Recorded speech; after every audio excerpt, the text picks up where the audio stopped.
कार्तिक मास कथा अध्याय 7। नारद जी ने कहा, हे राजन, कार्तिक मास में व्रत करने वालों के नियमों को मैं संक्षेप में बतलाता हूँ, उसे आप सुनिए। व्रती को सब प्रकार के आमिष, मांस, उड़द, राई, खटाई तथा नशीली वस्तुओं का त्याग कर देना चाहिए।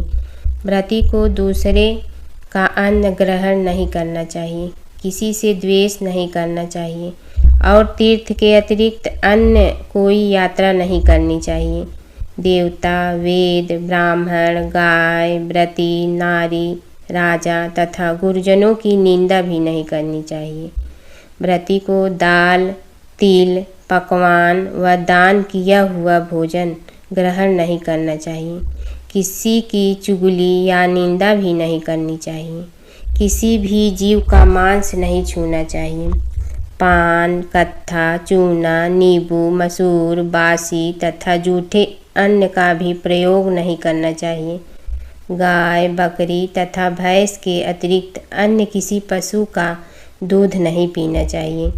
कांस्य के पात्र में रखा हुआ पंचगव्य बहुत छोटे घड़े का पानी तथा केवल अपने लिए ही पका हुआ अन्न प्रयोग करना चाहिए। कार्तिक माह का व्रत करने वाले मनुष्य को सदैव ब्रह्मचर्य का पालन करना चाहिए। उसे धरती पर सोना चाहिए और दिन के चौथे पहर में केवल एक बार पत्तल में भोजन करना चाहिए। व्रती कार्तिक माह में केवल नरक चतुर्दशी, जिसे छोटी दिवाली भी कहा जाता है, के दिन ही शरीर में तेल लगा सकता है।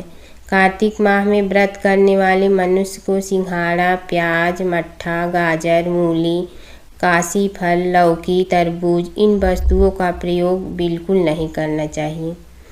राजस्वला, चांडाल, पापी, म्लेच्छ, पतित, व्रतहीन, ब्राह्मण द्रोही और नास्तिकों से बातचीत नहीं करनी चाहिए। भगवान विष्णु को प्रसन्न करने के लिए अपनी शक्ति के अनुसार चंद्रायण आदि का व्रत करना चाहिए और उपर्युक्त नियमों का पालन करना चाहिए। व्रती को प्रतिपदा को कोहड़ा, द्वितीया को कटहल, तृतीया को तरुई, स्त्री चतुर्थी को मूली, पंचमी को बेल, षष्ठी को तरबूज, सप्तमी को आंवला, अष्टमी को नारियल, नवमी को मूली, दशमी को लौकी, एकादशी को परवल, द्वादशी को बेर, त्रयोदशी को मट्ठा, चतुर्दशी को गाजर तथा पूर्णिमा को साग का प्रयोग नहीं करना चाहिए। रविवार को आंवला का प्रयोग नहीं करना चाहिए। कार्तिक माह में व्रत करने वाले मनुष्य यदि इन शाकों में से किसी शाक का सेवन करना चाहे तो पहले ब्राह्मण को देखकर ग्रहण करें। यही विधान माघ माह के व्रत के लिए भी है। देवोत्थानी एकादशी में पहले कही गई विधि के अनुसार नित्य जागरण, गायन, वादन आदि करना चाहिए। इसको विधि पूर्वक करने वाले मनुष्य को देखकर यमदूत ऐसे भाग जाते हैं जैसे सिंह की गर्जना से हाथी भाग जाते हैं। कार्तिक माह का व्रत सभी व्रतों में श्रेष्ठ है। इसके अतिरिक्त जितने भी व्रत यज्ञ है वह 1000 की संख्या में किए जाने पर भी इसकी तुलना नहीं कर सकती, क्योंकि यज्ञ करने वाले मनुष्य को सीधा वैकुंठ की प्राप्ति होती है। जिस प्रकार राजा की रक्षा उसके अंग रक्षक करते हैं, उसी प्रकार कार्तिक माह का व्रत करने वाले की रक्षा भगवान विष्णु की आज्ञा से इंद्रादि देवता करते हैं। व्रती मनुष्य जहाँ कहीं भी रहता है वहीं पर उसकी पूजा होती है, उसका यश फैलता है। उसके निवास स्थान पर भूत, पिशाच आदि कोई भी नहीं रह पाते। विधि पूर्वक कार्तिक माह का व्रत करने वाले मनुष्य के पुण्यों का वर्णन करने में ब्रह्मा जी भी असमर्थ हैं। यह व्रत सभी पापों को नष्ट करने वाला, पुत्र पौत्र प्रदान करने वाला और धन धान्य की वृद्धि करने वाला है। कार्तिक मास कथा अध्याय 8। जिसकी दया से सरस्वती भाव रही उपजाए। कार्तिक महात्म का कमल लिखे 8वां अध्याय। नारद जी बोले, अब मैं कार्तिक व्रत के उद्यापन का वर्णन करता हूँ, जो सब पापों का नाश करने वाला है।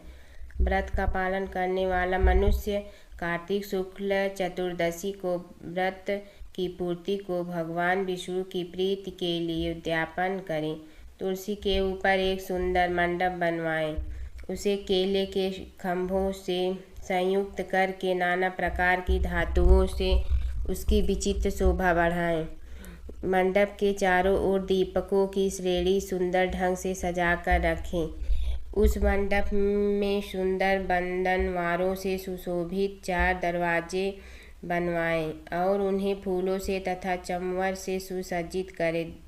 द्वारों पर पृथक पृथक मिट्टी के द्वारपाल बनाकर उनकी पूजा करें। उनके नाम इस प्रकार है: जय, विजय, चंड, प्रचंड, नंद, सुनंद, कुमुद और कुमुदाच। उन्हें चारों दरवाजों पर 2-2 के क्रम से स्थापित कर भक्तिपूर्वक पूजन करें। तुलसी की जड़ के समीप 4 रंगों से सुशोभित सर्वतोभद्र मंडल बनावें और उसके ऊपर पूर्ण पत्र तथा पंचरत्न से संयुक्त कलश की स्थापना करें। कलश के ऊपर शंख, चक्र, गदाधारी भगवान विष्णु का पूजन करें। भक्तिपूर्वक उस तिथि में उपवास करें तथा रात्रि में गीत, वाद, कीर्तन आदि मंगलमय आयोजनों के साथ जागरण करें। जो भगवान विष्णु के लिए जागरण करते समय भक्तिपूर्वक भगवत संबंधी पदों का गान करते हैं, वे सैकड़ों जन्मों की पाप राशि से मुक्त हो जाते हैं। जो मनुष्य भगवान के निमित्त जागरण करके रात्रि भर भगवान का कीर्तन करते हैं, उनको असंख्य गोदान का फल मिलता है। जो मनुष्य भगवान की मूर्ति के सामने नित्य गान करते हैं, उनके अनेक जन्मों के एकत्रित पाप नष्ट हो जाते हैं। जो भगवान के सम्मुख बैठकर कीर्तन करते हैं और बंसी आदि बजाकर भागवतों को प्रसन्न करते हैं तथा भक्ति से रात्रि भर जागरण करते हैं, उन्हें करोड़ों तीर्थ करने के फल प्राप्त होते हैं। उसके बाद पूर्णमासी में एक सपत्नी ब्राह्मण को निमंत्रित करें, प्रातःकाल स्नान और देव पूजन करके वेदी पर अग्नि की स्थापना करें और भगवान की प्रीति के लिए तिल और खीर की आहुति दें। होम की शेष विधि पूरी करके भक्ति पूर्वक ब्राह्मणों का पूजन करें और उन्हें यथाशक्ति दक्षिणा दें। फिर उनसे इस प्रकार क्षमा प्रार्थना करें: आप सब लोगों की अनुकंपा से मुझ पर भगवान सदैव प्रसन्न रहें। इस व्रत को करने से मेरे 7 जन्मों के किए हुए पाप नष्ट हो जाए और मेरी संतान चिरंजीवी हो। इस पूजा के द्वारा मेरी सभी मनोकामनाएं पूर्ण हो। मेरी मृत्यु के पश्चात मुझे अतिशय दुर्लभ विष्णु लोक की प्राप्ति हो। पूजा की समस्त वस्तुओं के साथ गाय भी गुरु को दान में दें। उसके पश्चात घर वालों और मित्रों के साथ स्वयं भोजन करें। भगवान द्वादशी तिथि को शयन से उठे, त्रयोदशी को देवताओं से मिलें और चतुर्दशी को सबने उनका दर्शन एवं पूजन किया। इसलिए उस तिथि में भगवान की पूजा करनी चाहिए। गुरु की आज्ञा से भगवान विष्णु की सुवर्णमयी प्रतिमा का पूजन करें। इस पूर्णिमा को पुष्कर तीर्थ की यात्रा श्रेष्ठ मानी गई है। कार्तिक माह में इस विधि का पालन करना चाहिए। जो इस प्रकार कार्तिक के व्रत का पालन करते हैं, वे धन्य और पूजनीय हैं। उन्हें उत्तम फल की प्राप्ति होती है।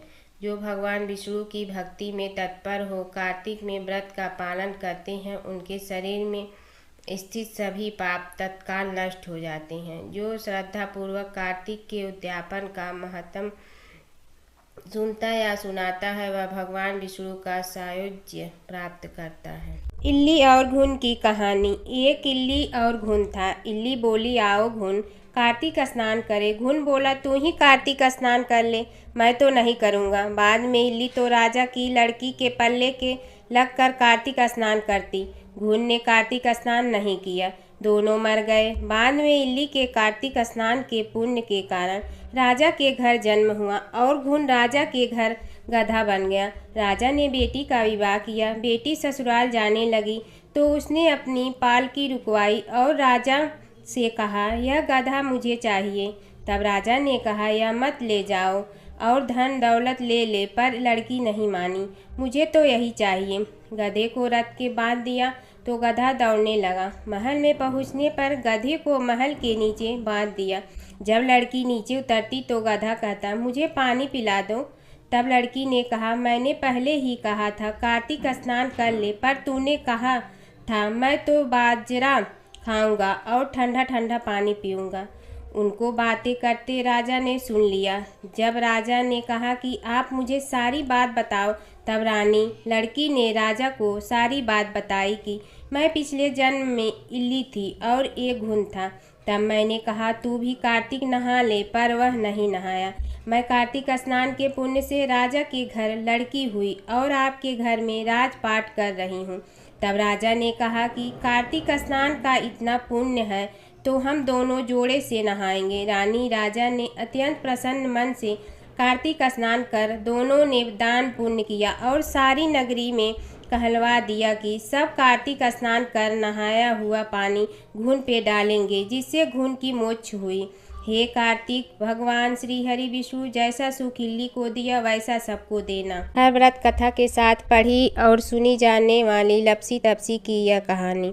एक लपसी था, एक तपसी था। तपसी हमेशा भगवान की तपस्या में लीन रहता था। लपसी रोजाना सवा सेर की लपसी बनाकर भगवान का भोग लगाकर जीम लेता था। एक दिन दोनों लड़ने लगे। तपसी बोला, मैं रोज़ भगवान की तपस्या करता हूँ, इसलिए मैं बड़ा हूँ। लपसी बोला, मैं रोज़ भगवान को सवा सेर लपसी का भोग लगाता हूँ, इसलिए मैं बड़ा हूँ। नारद जी वहाँ से गुजर रहे थे। दोनों को लड़ता देखकर उनसे पूछा कि तुम क्यों लड़ रहे हो। तपसी ने खुद के बड़ा होने का कारण बताया और लपसी ने अपना कारण बताया। नारद जी बोले, तुम्हारा फैसला मैं करूँगा। दूसरे दिन लपसी और तपसी नहाकर अपनी रोज की भक्ति करने आए तो नारद जी ने छुपकर 1.25 करोड़ की एक एक अंगूठी उन दोनों के आगे रख दी। तपसी की नज़र उस अंगूठी पर पड़ी जो उसने चुपचाप अंगूठी उठाकर अपने नीचे दबा ली। तब लपसी की नज़र अंगूठी पर पड़ी, लेकिन उसने ध्यान नहीं दिया। भगवान को भोग लगाकर लपसी खाना खाने लगा। नारद जी सामने आए तो दोनों ने पूछा कि कौन बड़ा, तो नारद जी ने तपसी से खड़ा होने को कहा। वो खड़ा हुआ तो उसने नीचे दबी अंगूठी दिखाई पड़ी। नारद जी ने लपसी से कहा, तपस्या करने के बाद भी तुम्हारी चोरी करने की आदत नहीं गई, इसलिए लपसी बड़ा है और तुम्हें तुम्हारी तपस्या का कोई फल भी नहीं मिलेगा। तपसी शर्मिंदा होकर माफ़ी मांगने लगा। उसने नारद जी से पूछा, मुझे मेरी तपस्या का फल कैसे मिलेगा। नारद जी ने कहा, यदि कोई गाय और कुत्ते की रोटी नहीं बनाएगा तो फल तुम्हें मिलेगा। यदि कोई ब्राह्मण को भोजन करवा कर दक्षिणा नहीं देगा तो फल तुम्हें मिलेगा। यदि कोई साड़ी के साथ ब्लाउज नहीं देगा तो फल तुझे मिलेगा। यदि कोई दिए से दिया जलाएगा तो फल तुम्हें मिलेगा। यदि कोई सारी कहानी सुने लेकिन तुम्हारी कहानी नहीं सुने तो फल तुझे मिलेगा। उसी दिन से हर व्रत कथा कहानी के साथ लपसी तपसी की कहानी भी सुनी और कही जाती है।